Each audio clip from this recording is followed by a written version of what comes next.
How does your shot feel right now? Obviously, we saw the results tonight, but just going through your surgery in the offseason and then getting to this point right now, how confident do you feel with that outside shot? Good. I think the surgery and everything ended up being like a really good thing for me, because I was like in rehabbing and bringing my thumb back into my shot made me really slow down and notice everything about my jump shot, and that helped me a lot. And I know I joke about working out, playing with my left hand a lot, but it was stuff about teaching myself how to shoot with my left hand made me be really detail-oriented on how to shoot, and I think that helps when bringing it back to my right. That first five that you guys started with tonight obviously had a lot of success after Jimmy came last year. You know, how natural did that carryover feel from last season to this game tonight for you? Yeah, just a couple months in between, so. No, yeah, it felt good just being out there with that group. I like what we are able to do, the things that are created when we out there together. I guess it's just a really special group.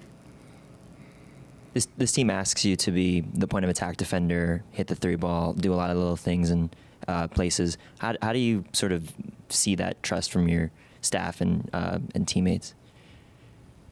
I think that's a big part of what got me on the floor consistently in the position that I am. So if that's what got me there, I got to keep doing it.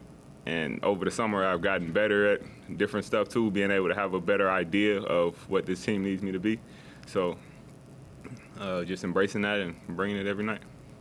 How much does having more of a cemented role not just help with your confidence, but also just knowing where your shots are going to come from and knowing what's expected of you?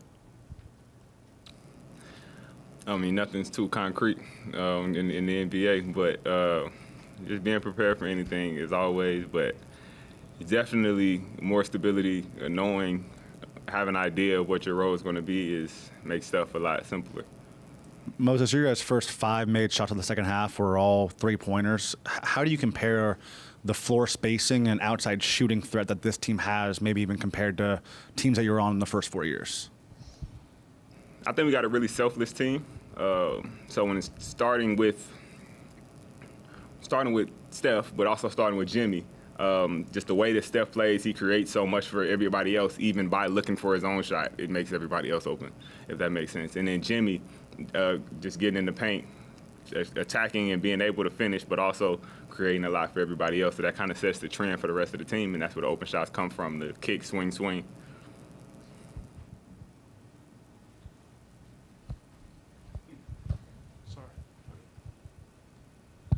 The way you guys are moving the ball out there, you guys look like I mean, it's kind of early, it's just preseason, but do you feel like there's like a sense of urgency that you guys are kind of like really focused for this season to come about? Definitely. That's my favorite part about being here in this organization, is that it's no ifs, ands, or buts about it. You're trying to win a championship. So that creates urgency, that creates focus, detail, and I think that's all characteristics of being a professional. And I think that's the feeling out there on the floor. You're out here with professionals, not kids out here trying to figure out, different things or whatever. It's professionals, and the goal is clear. We asked Steph and Steve about it, but how did it feel playing with Al Horford tonight? It was cool. I mean, I've been playing with him all week, but I like what he does to the offense, adding that three-point threat from that position, him being able to pop, and then the stuff he does. Like I say, professional. That dude's been in the league most of my life, so he has that feel, he has that presence on the floor, so it's good to just be out there with him.